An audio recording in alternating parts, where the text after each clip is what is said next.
bringing you guys a video. It's a gameplay on MW3. And now I know that I said a lot when MW3's life cycle was still in or whatever, that I didn't like this game, that I didn't enjoy this game, that this game was the worst Call of Duty ever made. But you know, you learn to reevaluate your lives, and there's certain times in every man's life when he has to reevaluate things in his life, right? Well, for me, that was Ghosts. I played Ghosts, and I had to reevaluate all of the things that I'd said, all the bad things that I'd said about Call of Duty over the years, and turns out I actually do kind of enjoy MW3 when thought about it in that context. So I decided to get on since Advanced Warfare was being incredibly laggy today. I don't know what was going on. It was worse than usual. So I hopped on to MW3, and believe it or not, I had a sudden urge to play community games. I don't know why. But I thought, well, you know, I haven't played these in a while, so I might as well give them a shot, you know, give them a fair chance. I haven't played them since Black Ops 2 came out. So I hopped on, and I hadn't seen this particular playlist. It's called Money in the Dank, or MITD, and it's a user-created game, obviously, and it's basically a sabotage variant, and the bomb carrier is a juggernaut. And I really enjoyed it. I'm wondering why this isn't an MLG playlist at this point.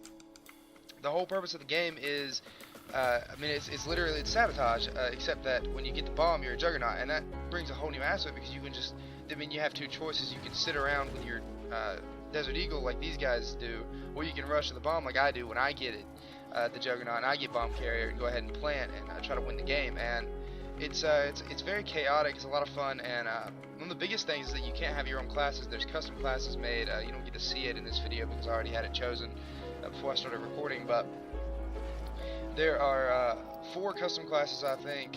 There's the one that I'm using, which is the M4A, and then the Scorpion, and then there's the L118A or whatever, that other bolt action sniper rifle one. It's not the MSR, and a Scorpion, and then there's the Pachangachang, or the PKP Pechenik, and then there is one with an MP5, and you can use any of them at any time. You're free to switch, and that's a really cool thing that I found about the game. It makes it kind of challenging that you can only use these particular classes, and you can't set your perks or your kill streaks or anything. You have specialists on the entire time, and I just think it's really cool. It's a really cool idea. I wish they had it around when MW3's life cycle was still in. I probably would have played it more.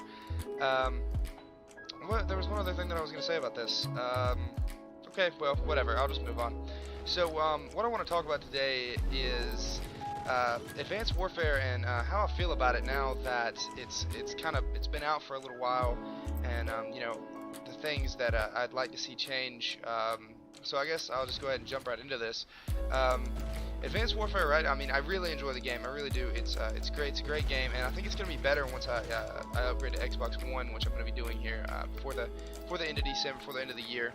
I should have an Xbox One so that I can get on and play Advanced Warfare, you know, like it's meant to be played, obviously, since the game was designed for the next gens and then ported backwards to the 360s. I think that on the One, it's going to be a much better game. It's going to be more fluid, because on the 360, I don't know if maybe the 360, the older hardware, it can't handle it. Maybe the game's been down-tuned a little bit, but there seems to be an incredible amount of lag, probably just for the 360 servers. I feel like, I know that the Xbox One servers are the priority for the game at the moment, so I can't really fault the developers, because I know what they're doing, what they're trying to accomplish. You know, obviously, you keep the One fans happy, and you know, the Xbox 360 guys, well, they just have to deal. So that's one of the things, is that the lag for the 360 is so bad. It almost makes the game unplayable. I know a lot of people have actually stopped playing the game to go back and play other Call of Duties until they can upgrade, because the lag is so bad. And then another thing that I'd like to see changed, obviously, is the lasers of death. Now, if you guys have seen those, and I'm sure you have because everyone seems to be using them nowadays, it's actually the EM1. And when the game first came out, people didn't use them a whole lot. I don't know if they've been buffed in the last patch or what the deal is, but lately they just seem to, they touch you with them. It's like the laser pointers of death.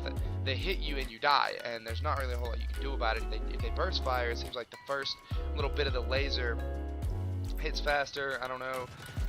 what the deal is with that. And then they have an immense amount of range. You can hit people across the map with them. I mean, you're essentially sniping it, and it's just, in my opinion, it's getting a little ridiculous. I'd like to see those maybe patched, so maybe they could nerf those. Sledgehammer, if you're watching this video, which I know you're not, but if you are, you know, that would be a great idea. Also, the BAL. The BAL is a laser beam of death all on its own. It's a totally different kind of laser beam. The BAL 27. Now, I know a lot of people claim that it's the best all-around assault rifle, and I believe that it is. Really, I do. But I think that it's incredibly overpowered. I don't know what the deal is with it. Really, it seems like it just has a little too much power and maybe not enough recoil. I think if it had more recoil, the issues probably wouldn't be as bad. But right now, you can literally laser beam people with it, and nothing really. It doesn't jump at all. You can get cross map kills with it, no problem, and have a very extremely tight spread. I tested it the other day in the combat, not the combat training, but the firing range, the online firing range thing that you do in between lobbies. I tested it, and all the way out, every single target you have a perfect. So there's literally no spread. You have a perfect balance of where your shots land. And it just seems like it's too good, you know. There's a lot of guns in older Call of Duties that are like that as well. But before the end of the life cycle, they usually ended up making pretty much everyone happy with the way. By the end of the game, they ended up making everything better. So that I guess for the next Call of Duty, when you get pissed off at it, you can come back and play the one before. That seems to be the logic lately with the developers, and I don't know where that stands.